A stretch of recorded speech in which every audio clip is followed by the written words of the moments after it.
The absolute and utter collapse of Disney is the overwhelming cause of the collapse in box office attendance. Marvel has fallen apart, and then look at Disney live action back then.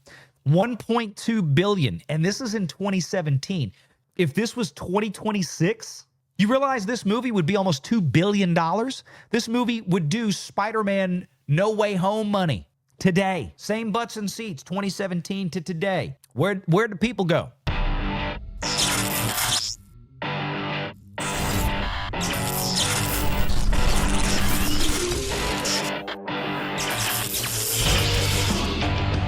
Renegade Online. Only half of Americans went to a movie theater in 2025. Does that include illegal aliens or no? But part of this is there's a key, and I don't know if the graphic was in here or not, but data also highlighted generational and economic divides in who was buying tickets. 2/3 of adults aged 18 to 29 said they had attended a movie in cinemas in the past year, in contrast to the just 39% of those 65 and older. The 65 and older crowd, I mean, I get that. I mean, how big or significant a portion of the box office going audience is 65 and older historically? I can't imagine it's that many. Income brackets and all this kind of stuff. And I realize movies are getting more expensive, but I'd like to know how many times did those 2/3 of adults aged 18 to 29, how many times did they go to a movie theater? Because we'd seen, and we talked about this previously, where we're seeing some of those younger generations really starting to realize that, oh, they really like going to the movie theaters because they get to hang out with their friends in person outside of school. You know, in the 80s, we had this thing called the mall. In the 80s, you know, us Gen Xers had this thing called the mall, and we had in-person socialization as the norm. The younger generations don't. They're on their phones, they're on their computers, they're using Snapchat or direct messages or other forms of social media. They go to school, they see each other there, and then they go home and talk to each other on DMs. And it's not the same thing. You know, we used to get out of school. People my age out there remember this, growing up in the 80s and grew up in the 70s as well, even into the early to mid 90s. What did you do? You came home and then you went and met with your friends somewhere. You went and walked around, maybe in the neighborhood. You went to the park. You went to the mall. It's like, hey, nobody had cell phones. How did you go find your friends? You went where you knew everybody was hanging out, right? The mall was one of those places. See it in every 80s movie out there, every 80s high school teenager movie. Somewhere in the movie, if not the entire movie, there's a scene or multiple scenes at the mall. There's a reason for this. That was the social mecca back then. Not so today. And it's heartening to see that the younger generation is realizing, and we're not talking about millennials or Gen Z. I get confused. There's millennials and then there's Gen Z and then there's Gen Alpha, right? And I don't remember. You know what? Whatever. It is what it is. But the youngest generation is finding some solace and entertainment and enjoyment of socializing with their friends in person. And they're doing it at movie theaters. And that's great. Now, the question is, can Hollywood continue to supply these cinemas with quality product, or at the very least product that's going to engage that audience to bring them in? We saw what happened with Minecraft and the stupid chicken jockey thing. Chicken jockey! And younger audiences are, hey, this is kind of fun. They'll go spend their, you know, instead of spending $20 to get 2 cups of coffee at a Starbucks, they'll spend $10 to $15, depending on what time of day they go, and they get discount tickets to go to a movie theater. Great. Feed them. Feed this generation more stuff. Okay? But part of this article is lamenting the fact that in total, right, half of Americans went to a movie theater in 2025. Now, the problem with that is, I don't know, outside of this article, okay, a Pew Research Center survey conducted in the summer of 25, 53% of adults say they've seen a movie in theaters in the prior 12 months. A small but notable 7% said they've never seen a movie in a theater at all. Now, a lot of those adults might have been 18 to 20. Who knows? I don't know. But what is that compared to? How much of the 18 plus public every single year went to go see a movie in a theater 10 years ago, 20 years ago, 30 years ago? Do we have a point of reference here to know how good or bad the 53% is? Now, I suspect, obviously, given the fact the way this article is composed, given the fact that we've talked about the number of butts and seats in theaters on average is not what it was prior to COVID, with exceptions to a growing number of films over the past few years that have really knocked it out of the park at the box office because they've actually given audiences a reason to come in and watch it in a cinema. But I have to suspect that 53% is lower than it has been historically, probably by a decent bit. I don't know if the numbers for America ever got as high as 80+%. Maybe 20, 30, or 40 years ago, I could see those numbers because that was a principal form of big entertainment for a lot of America. And that has changed radically in the last 10 years, obviously. But if you look at here, an August of 25 study done by NRG, or National Research Group, showed that 77% of Americans ages 12 to 74, so not just 18 plus, went to see at least one movie theater in the previous 12 months. So this is the problem with statisticians. This is the issue. Is it 53% or is it 77%? Which is it? Because that's a big disparity, right? I tend to think that it's probably somewhere in the middle if I had to guess. And I'm not saying that to punt the football here, but if I had to guess, I'd probably say it's somewhere closer to 60. The issue is not how many people went to go see a movie in the theater. It's how many times did they go to a theater? And I'm suspecting the problem with theatrical is not that people have stopped going. It's, as we've been saying for years, it's that people have become far more selective about what they're going to go to the theater to watch. And yes, a lot of that has to do with the fact that in the last several years, people have gotten accustomed to watching stuff at home with streaming, especially when they have subscription services every month. And they say, well, I'm already paying $20 for Netflix.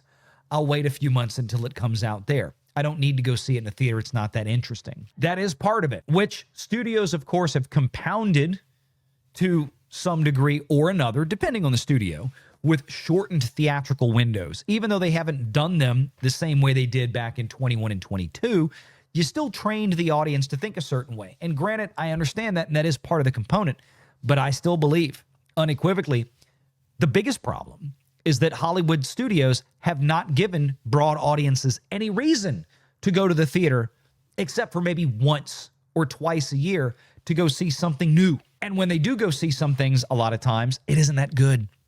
Not everything, but think of all the times, and especially prior to 2019. And let's look at this next piece, right? Let's look at the next paragraph in here. Chat, see if you can figure this one out. Box office revenue peaked at an inflation adjusted. Oh, so we're not going to do inflation adjustment talking about Hoppers versus Cocoa, but we'll do one here. Okay, fair enough. Box office revenue peaked at an inflation adjusted $16.4 billion in 2002. And annual ticket revenue held relatively steady through the 2000s and the 2010s before falling under $3 billion in 2020 when, obvious reasons, COVID, well, the government shut everything down. COVID didn't shut everything down.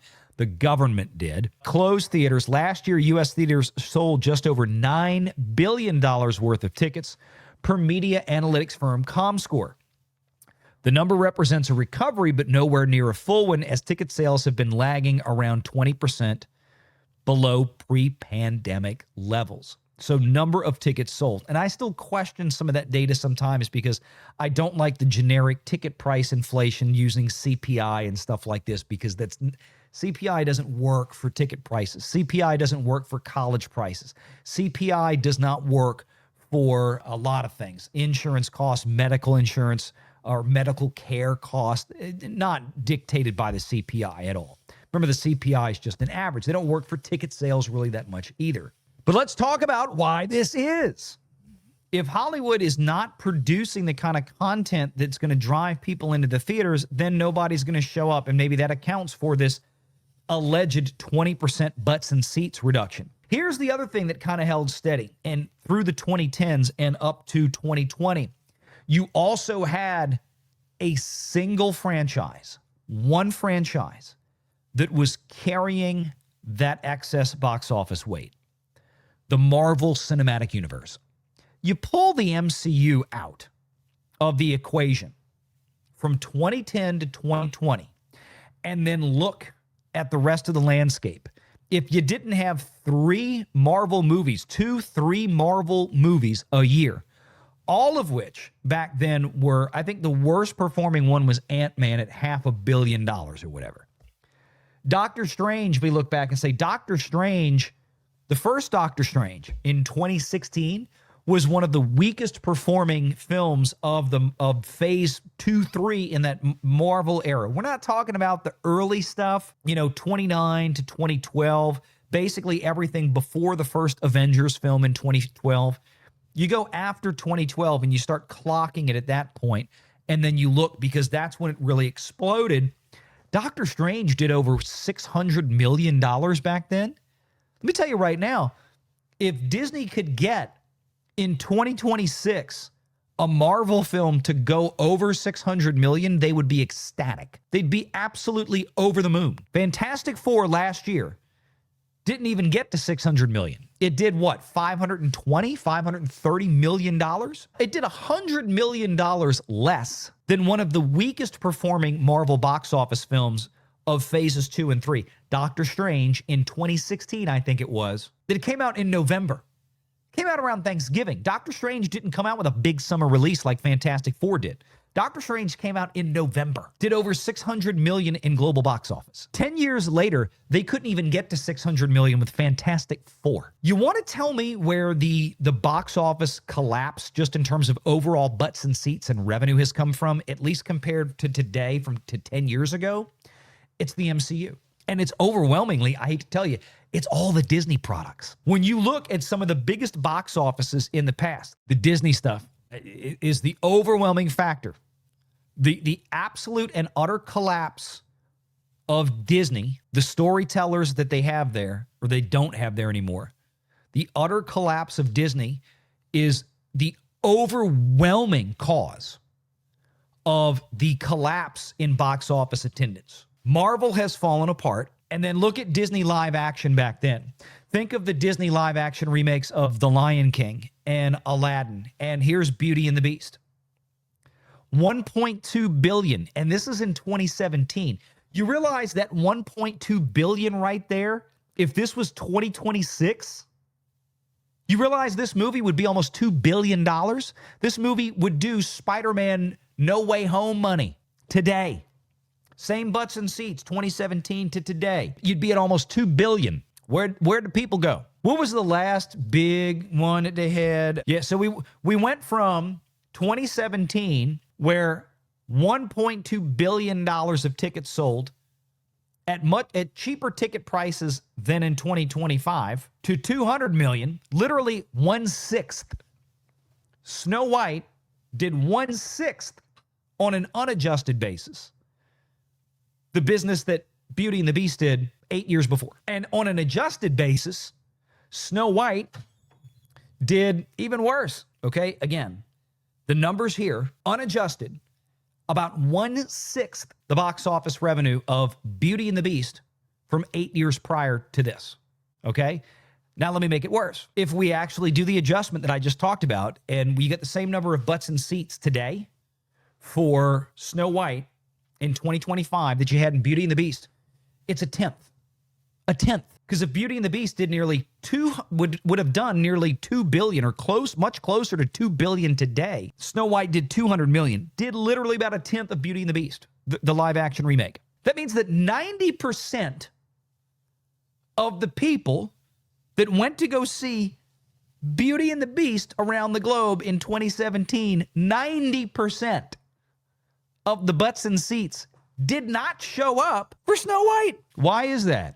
But a lot of butts and seats keep showing up for other films. Look at all the butts and seats that showed up for Oppenheimer. Look at all the butts and seats that showed up for Barbie that did $1.5 billion, about $1.5 billion. Look at all the butts and seats that keep showing up for every Minions and Despicable Me movie. Look at the people that look at the butts and seats that have shown up for horror films last year in 2025. 2025 arguably was the year of the horror flick. And I mean, you had Final Destination, which did gangbusters for a movie like that. Sinners, of course, that did gangbusters for a movie like that. Look at Weapons. Look at movies out there that had no business turning the box office. They got a lot more butts and seats for those kind of horror films than they had in the past. The audiences are showing up. The problem is that the company that made a lot of the big box office hits, the company that put a lot of butts and seats, and don't even get me started on frickin' Pixar, but the company that was responsible for bringing in a huge number, the biggest number of butts and seats, the most butts and seats. What has Disney bragged about for years? We had the most box office. We were number one at the box office. We were number one at the box office. Well, now Disney is still they're still number one at the box office, but to a much smaller degree. They're still cranking out big IP, but nobody's showing up to watch it like they used to. So when people ask out there, hey, Valiant, you're always picking on Disney, because Disney is so overwhelmingly responsible for the industry in terms of financial performance, especially when it comes to theatrical exhibition. This is why they get picked on, and especially when they do such a job of what they put out, because it's killing theaters. If Marvel had just even on an unadjusted basis performed similarly in phases 4 and 5 to what they did in phases 2 and 3, we wouldn't be having these conversations about where did the people go in the theaters. If Disney's live action remakes like Snow White had just performed on par, even on an unadjusted basis with what came before COVID, we probably wouldn't be having these theatrical where did all the butts go conversation. Same thing with the Pixar films. Disney wants to brag about how big they are in Hollywood and how responsible they are for the biggest box offices every year for the last 15 years. Then they're going to have to take it on the chin when we're asking questions about where did all the people go. This is it. This is the answer. If Disney wants to be the company that brags about how well they do, then when the industry gets absolutely pummeled, then they need to share the biggest part of the blame in just the same fashion. Tell me I'm wrong. I'm not. The math is very clear. That's one of those things that Josh D'Amaro, the new CEO of Disney, is going to have to fix, because the dominance is just gone. And yes, I'm not trying to say, and I'll make this very clear, I'm not trying to say that films from Universal and Paramount and Sony and Lionsgate and go on down, Warner Brothers and whatever, that over the last 5 years have also comparably not seen any type of audience reduction. I'm sure on average there is. However, when you look at what Disney was putting out in the 5 years leading up to COVID versus the 5 years post-COVID, when you look at their releases, barring, of course, Star Wars is not in there. There's another one, by the way. There was no Star Wars films for the last 5 years, thank God. But they did contribute significantly to the box office, even though they lost money on the things. They did contribute significantly to the box office in the 20-teens, mid to late. That audience is not there. Those butts and seats are not there. Again, it all goes back to, Disney failed it big time, because it was their big IPs, from children's content to live action, stuff like Beauty and the Beast to Marvel to Star. That was bringing in, for 5 years right there, bringing in the butts. Bringing in a significant amount of the butts. Those butts aren't there anymore. They stopped going to go see those movies because all the movies suck now. But Warner Brothers and Universal and Sony and everybody else don't seem to have been impacted, I don't think, anywhere near as much. I mean, yeah, the Jurassic Park movies, the Jurassic World movies have lost their luster, but if they've lost half their audience to seeing it in the theater, which probably is about right on an adjusted basis, but that's one movie every 2 or 3 years, right? That's one movie every 2 or 3 years from Jurassic World, where they maybe have lost half their theatrical audience compared to the first Jurassic World movie in 2016, especially on an adjusted basis, maybe even more. Versus Disney, 6 or 7 titles a year that they're still trying to release 6 or 7 major core IPs every single year, and they've all lost half or more of their audience. In the case of live action, from Beauty and the Beast to Snow White, 90%. Make sure you're subscribed to Valiant Renegade and join us every Sunday at 6 p.m. Eastern for the live show.